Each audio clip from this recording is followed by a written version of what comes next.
Hi കൂട്ടുകാരെ, പുതിയൊരു വീഡിയോയിലേക്ക് എല്ലാവർക്കും സ്വാഗതം. അങ്ങനെ സുശീല നേരെ ഹർഷയുടെ അടുത്തോട്ട് പോവാണ് കേട്ടോ. അപ്പോൾ ഹർഷയാണെങ്കിൽ എൻ്റെ ആൻറ്റി ഇനി ഇവിടെ നമ്മൾ തമ്മിൽ സംസാരിക്കുന്നത് കണ്ടു കഴിഞ്ഞാൽ കുഞ്ഞമ്മ അത് വിഷയമാക്കും, അതുകൊണ്ട് തന്നെ നമുക്ക് ഇവിടെ നിന്ന് പെട്ടെന്ന് പോവാമെന്ന് പറയാം കേട്ടോ. അപ്പോൾ ഹർഷയെ ആ ഒരു പേപ്പറിൻ്റെ തുണ്ട് നീ എടുത്തോ എന്ന് പറയുന്നുണ്ട്. ഈ സമയം ഹർഷ ആ പേപ്പറിൻ്റെ തുണ്ട് എടുക്കുകയാണ് കേട്ടോ. പിന്നീടാണെങ്കിൽ അവർ നേരെ ഹോസ്പിറ്റലിലോട്ട് പോവുകയാണ്. സിറ്റി ഹോസ്പിറ്റലാണ് ഉള്ളതെന്ന് പറഞ്ഞിട്ടുണ്ട്. അപ്പോൾ നമുക്ക് സിറ്റി ഹോസ്പിറ്റലിലോട്ട് പോകാമെന്ന് പറഞ്ഞിട്ട് അവർ അങ്ങോട്ടേക്ക് പോവുകയാണ് കേട്ടോ.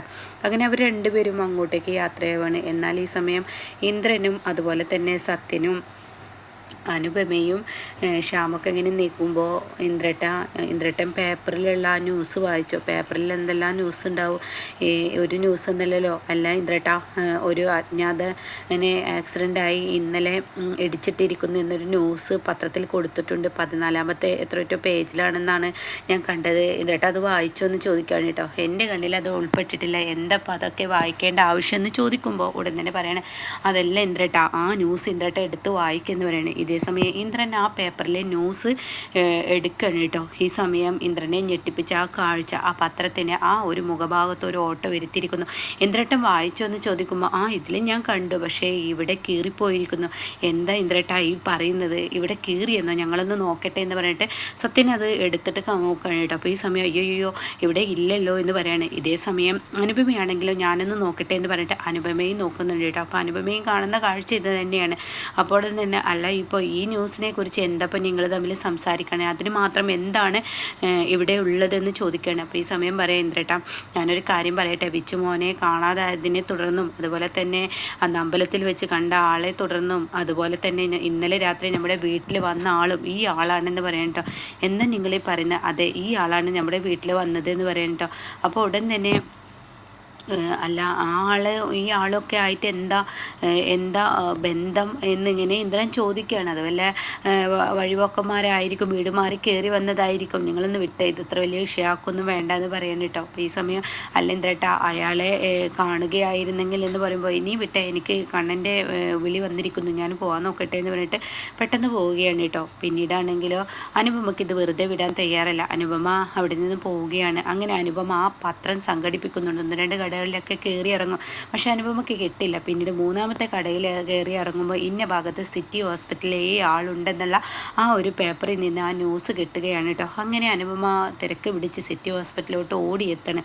എന്നാൽ ഈ സമയം സോനയ്ക്കാണെങ്കിലോ തൻ്റെ ഈ ഒരു ബ്യൂട്ടി പാർലറിലോട്ട് പോകാനും പറ്റുന്നില്ല. കാരണം സോനയോട് പറഞ്ഞിട്ടുണ്ട്, സോനെ കുഞ്ഞിനെ നീ നോക്കിക്കോ, വിച്ചുമോനെയും കൊണ്ട് ഞാൻ പോവാണ്, വിച്ചുമോന് ചെറിയൊരു പനിയുണ്ട്, ഹോസ്പിറ്റലിലോട്ട് കാണിക്കണം എന്നൊക്കെ പറയുമ്പോൾ സോന പറയുന്നുണ്ട്, അമ്മ ബ്യൂട്ടീഷ്യൻ കോഴ്സിൽ പഠിക്കാൻ വേണ്ടി പറഞ്ഞിരിക്കുന്നു. എന്നാൽ അമ്മയാണെങ്കിലോ ബ്യൂട്ടീഷ്യൻ കോഴ്സിൽ പഠിക്കാൻ പറഞ്ഞിട്ട് ശ്യാമമോളെ നോക്കാൻ ഈ വീട്ടിൽ ആരുമില്ല, ഇനി ഞാൻ എന്താ ചെയ്യുക ശ്യാമേട്ട, ഞാൻ ഇനി എന്ത് ചെയ്യുന്നൊക്കെ ചോദിക്കുമ്പോൾ ശ്യാമ പറയുകയാണ്, ഇന്ന് ട്രാവൽസ് ഉച്ചയ്ക്ക് ശേഷം തുറക്കുക, അതായിരിക്കും നല്ലത്, നീ എന്തായാലും പോയിക്കോ എന്ന് പറയുമ്പോൾ അത് വേണ്ട, ശ്യാമേട്ടൻ്റെ കാര്യം നടക്കട്ടെ, എനിക്കിപ്പോൾ പഠിച്ചിട്ട് വലിയതൊന്നും ആവാനില്ല, അമ്മക്ക് പല ലക്ഷ്യങ്ങളാണ്, അമ്മ എങ്ങോട്ടായി പോകുന്നത്, എന്താ ചെയ്യുന്നത് ഒന്നും മനസ്സിലാവുന്നില്ല, ഞാൻ ഇന്ന് പോകുന്നില്ല, അമ്മ ഇങ്ങ് വരട്ടെ, ഇന്നത്തോടു കൂടി അമ്മയുടെ ഇക്കാര്യത്തിനൊരു തീരുമാനം ഉണ്ടാക്കണം എന്നുള്ള ആ ഒരു തീരുമാനത്തോടു കൂടി അവിടെ നിന്ന് പോവുകയാണ് കേട്ടോ. പിന്നീടാണെങ്കിലോ നേരെ സുശീല പോകുന്നത് സിറ്റി ഹോസ്പിറ്റലാണ്. സിറ്റി ഹോസ്പിറ്റൽ OPയിൽ ചെന്ന് ചോദിക്കുകയാണ്, ശേഖരൻ എന്ന് പറയുന്ന ഒരാളെ ഇവിടെ അഡ്മിറ്റ് ആക്കിയിട്ടുണ്ടോ? ശേഖരനോ? ഏത് ശേഖരൻ? അങ്ങനെ ഒരാൾ ഇവിടെ അഡ്മിറ്റ് ആക്കിയിട്ടില്ല. അവിടെ തന്നെ ഹർഷ, എൻ്റെ ആൻറ്റി ഒന്നും മിണ്ടാതെ നിൽക്ക്, ഇതാ ഈ പേപ്പറിൽ കാണുന്ന ആൾ, ഈ ആളെ ഇവിടെ അഡ്മിറ്റ് ആക്കിയിട്ട് ഉണ്ട്, അയാൾ ഇന്ന റൂമിലുണ്ട് എന്ന് പറയുന്നുണ്ട്. അപ്പോൾ ആരാ ഇവിടെ കൂടുന്ന അഡ്മിറ്റ് ആക്കിയത്? അതേതോ ദാസ് എന്ന് പറയുന്ന ആളോ ആണ്. അത് കേൾക്കുന്നതിനോടുകൂടി ഉടൻ തന്നെ ഹർഷ പറയുന്നത്, ദാസോ? അതാരാ ഈ ദാസ്? അപ്പോൾ ഉടൻ തന്നെ അറിയത്തില്ല, എന്തായാലും വാ നമുക്ക് പെട്ടെന്ന് ആ ആളെ എവിടെ നിന്ന് ഒഴിപ്പിക്കാൻ നോക്കാമെന്ന് പറഞ്ഞിട്ട് സുശീലയും ഹർഷയും കൂടി പെട്ടെന്ന് ആ റൂമിലോട്ട് കടന്ന് ചെല്ലുകയാണ് കേട്ടോ. അപ്പോഴേക്കും ശേഖരനാണെങ്കിൽ നല്ല മയക്കത്തിലാണ്. ശേഖരൻ ഇങ്ങനെ മയങ്ങിക്കിടക്കുകയായിരിക്കും. അപ്പോഴാണ് സുശീലയുടെ ആ നിലവിളി, സുശീലയുടെ അട്ടഹാസം. സുശീല പറഞ്ഞു വരികയാണ്, ശേഖര എന്ന് പറഞ്ഞിട്ട് അങ്ങ് വിളിക്കുകയാണ് കേട്ടോ. ഇതോടുകൂടി ശേഖരൻ ആകെ ഞെട്ടി ഉണരുകയാണ്.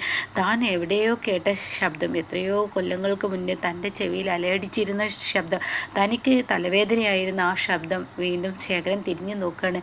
അപ്പോൾ ഉടൻ തന്നെ സുശീലയെ കാണുമ്പോൾ, സുശീലേ നീ എന്ന് പറയുമ്പോഴേക്കും, എടോ ശേഖര താൻ എന്തിനാടോ വീണ്ടും ഈ നാട്ടിലോട്ട് കാല് കുത്തിയത് എന്ന് ചോദിക്കുമ്പോൾ ശേഖര സുശീലേ എന്ന് പറയാൻ ഒരുങ്ങുമ്പോഴേക്കും താൻ മിണ്ടരുത്, താൻ എന്തിനാടോ വീണ്ടും ഈ നാട്ടിലോട്ട് കാല് കുത്തിയത്, തന്നെ കൂടെ ജീവിക്കുന്ന കാലത്ത് യാതൊരു സമാധാനവും സ്വസ്ഥതയും എനിക്ക് കിട്ടിയിട്ടില്ല, താൻ ഉള്ളോടത്തോളം കാലം എനിക്ക് സ്വസ്ഥത ഉണ്ടായിരുന്നില്ല, തൻ്റെ കൂടെ ജീവിക്കുമ്പോൾ ഒരുപാട് ബുദ്ധിമുട്ടും വിഷമങ്ങളും യാതനയൊക്കെ അനുഭവിച്ചാണ് ഞാൻ ജീവിച്ചത്, എന്നാൽ താൻ എന്നെ ഉപേക്ഷിച്ച് എന്ന് പോയോ അന്ന് എനിക്ക് മനസ്സമാധാനം കിട്ടും, പക്ഷേ താൻ പോകുമ്പോൾ എൻ്റെ തലയിൽ ഒരു കുരിശിനെ ഇട്ടുകൊണ്ടാണ് താൻ പോയത്, അന്ന് തുടങ്ങിയതാണ് എൻ്റെ കഷ്ടപ്പാട് എന്ന് പറയുമ്പോൾ ശേഖരൻ ആകെ ഞെട്ടിപ്പോവാണ് കേട്ടോ. എന്നിട്ട് ശേഖരൻ പറയണേ, താൻ എൻ്റെ തലയിൽ ഒരു കുരിശിനെ ഇട്ടെന്ന് കൊടുന്നതെന്ന് ഓർമ്മയില്ല, എവിടുന്നോ കിട്ടിയ ഒരു സന്താനത്തെയും കൊണ്ടല്ലേ താൻ എൻ്റെ ജീവിതത്തിലോട്ട് കടന്നു വന്നത്, അന്ന് മുതൽ നീ ഉണ്ടാക്കിയ കടബാധ്യതകൾ കൊണ്ട് ഞാൻ എത്രയോ ബുദ്ധിമുട്ട്, പക്ഷെ ഒരു കാര്യം പറയാതിരിക്കാൻ വയ്യ, താൻ ആ കൊണ്ടുവന്ന ആ ഒരു മകൻ തന്നെ പോലെ നെറികെട്ടവനല്ല, അതുകൊണ്ട് തന്നെ താൻ ഈ നാട്ടിൽ നിന്ന് ഇനി ഞാൻ വെറുതെ വിടില്ല, തൻ്റെ ആ മകൻ തന്നെ തനിക്ക് തലവേദനയാവും എന്നൊക്കെ ഇങ്ങനെ പറയുന്നു കേട്ടോ. ഈ സമയം സുശീലെ ഞാനൊന്ന് പറയട്ടെ, എനിക്ക് എൻ്റെ മക്കളെ ഒന്ന് കാണുക മാത്രം മതി, വേറെ ഒന്നിനും ഞാൻ വന്നതല്ല എന്നൊക്കെ പറയുമ്പോൾ നിങ്ങൾ മിണ്ടിപ്പോരുത്, നിങ്ങൾ ഇവിടെ നിന്ന് കഴിഞ്ഞാൽ എൻ്റെ മക്കളുണ്ടല്ലോ നിങ്ങളെ വെറുതെ വിടില്ല, നിങ്ങളെ എന്തായാലും കൈയിൽ കിട്ടാൻ വേണ്ടി കാത്തു നിൽക്കുകയാണ്, അച്ഛൻ എന്ന് പറഞ്ഞ് മാത്രം പോരാ, അച്ഛൻ്റെ കടമകൾ ചെയ്യാനുള്ള ആ കടമകൾ നിങ്ങൾക്ക് വേണം എന്നൊക്കെ പറഞ്ഞ് വളരെ ദേഷ്യത്തോടു കൂടി സംസാരിക്കുകയാണ് കേട്ടോ. ഈ സമയം ഈ ഒരു ഇത് കേൾക്കുമ്പോൾ ഒച്ചയും വെള്ളം കേട്ട് സിസ്റ്റർ അങ്ങോട്ട് വരിക, നിങ്ങൾക്കറിയൂ ഈ ആളെ എന്ന് ചോദിക്കുമ്പോൾ അത് പിന്നെ എന്നൊക്കെ പറഞ്ഞ് സംസാരിക്കാൻ ഒരുങ്ങുമ്പോഴേക്കും ഇവിടെ തന്നെ ഹർഷ പറയണേ, ഇല്ലല്ലോ ഞങ്ങൾക്ക് അറിയില്ല, ഇത് ആൾ മാറി വന്നതാണെന്ന് പറയണ കേട്ടോ. അപ്പോഴേക്കും പെട്ടെന്ന് അവിടെ നിന്നും ഹർഷ സുശീലയെ വിളിച്ചു പോവാണ്. അപ്പോൾ സുശീല പറയണേ, എന്താ പ്രശ്നം എന്ന് ചോദിക്കുന്നുണ്ട്. അപ്പോൾ ഉടൻ തന്നെ അയാൾ എന്തെങ്കിലും പറഞ്ഞു വിടാൻ നിൽക്കും, എൻ്റെ ആൻറ്റി അത് നമുക്ക് വേണ്ടത് ചെയ്യാം ആൻറ്റി, ഇവിടെ വെച്ച് വെള്ളം വെച്ച് കഴിഞ്ഞാൽ ഇത് പോലീസ് ഏറ്റെടുത്ത കേസാണ്, ഇനിയിപ്പോൾ ഈ പറയുന്ന ശേഖരൻ എന്ന് പറയുന്ന വ്യക്തി ആൻറ്റിക്ക് അറിയാമെന്ന് പറഞ്ഞു കഴിഞ്ഞാൽ ആൻറ്റി ഇയാളെ കൊണ്ടുപോണ്ടി വരും, അതും ഒരു ഒഴിഞ്ഞ പ്രദേശത്ത് നിന്ന് ഒരു ആക്സിഡൻറ്റ് ഉണ്ടായതാണ്, അത് ആൻറ്റി മനസ്സിലാക്കണം എന്നൊക്കെ ഇങ്ങനെ പറയുന്നു കേട്ടോ. അപ്പോഴാണ് അനുപമ അങ്ങോട്ടേക്ക് കയറി വരുന്നത് കേട്ടോ. ഈ ഒരു പത്രവും പിടിച്ച് അനുപമ കയറി വരികയാണ്. അനുപമയ്ക്ക് ഇതിനൊരു തീരുമാനം ഉണ്ടാക്കണമല്ലോ, കാരണം ഈ ശേഖരൻ എന്ന് പറയുന്ന വ്യക്തി ആര്, അയാളിൽ നിന്ന് എല്ലാം ചോദിച്ചറിയാൻ വേണ്ടിയാണ് കേട്ടോ അനുപമ അങ്ങോട്ടേക്ക് എത്തുന്നത്. അങ്ങനെ അനുപമ പതിയെ കുഞ്ഞിനെയും കൊണ്ട് അങ്ങനെ കയറി വരുന്ന സമയത്ത് അനുപമയ്ക്ക് തോന്നുകയാണ് ആദ്യം മോനെ ഒന്ന് ഡോക്ടറെ കാണിക്കുക, അതിന് ശേഷമാവാം ബാക്കിയുള്ള കാര്യങ്ങൾ എന്നുള്ള ആ തീരുമാനം എടുക്കണം കേട്ടോ. എന്നാൽ ഈ സമയം ആമിയെ കാണാൻ വേണ്ടി ദാസ് പോവുകയാണ്. അപ്പോൾ ഉടൻ തന്നെ വാടൻ പറയുകയാണ്, അത് ആമി സുഖമില്ലാതെ കിടപ്പിലാണ്, എന്താ ആമിക്ക് പറ്റിയത്, ആമിയെ ഒന്ന് വിളിക്കാവോ എന്ന് ചോദിക്കുകയാണ്. അപ്പോൾ ആമിയോട് ചെന്ന് പറയുകയാണ്. അപ്പോൾ ഉടൻ തന്നെ ആമി പറയണേ, എനിക്ക് ആരെയും കാണാനുള്ള താല്പര്യമില്ല എന്ന് പറയണേ. അത് ദാസിനോട് വന്ന് പറയുകയാണ്. അപ്പോൾ ദാസ് പറയണേ, എനിക്ക് ആമിയെ കണ്ടേ പറ്റുള്ളൂ, അത്യാവശ്യ കാര്യത്തിന് വേണ്ടിയാണ്. അങ്ങനെ ആമിയുടെ അരികിലോട്ട് ആമിയോട് ചെന്നിട്ട് വാടൻ ചെന്ന് പറയുകയാണ് കേട്ടോ.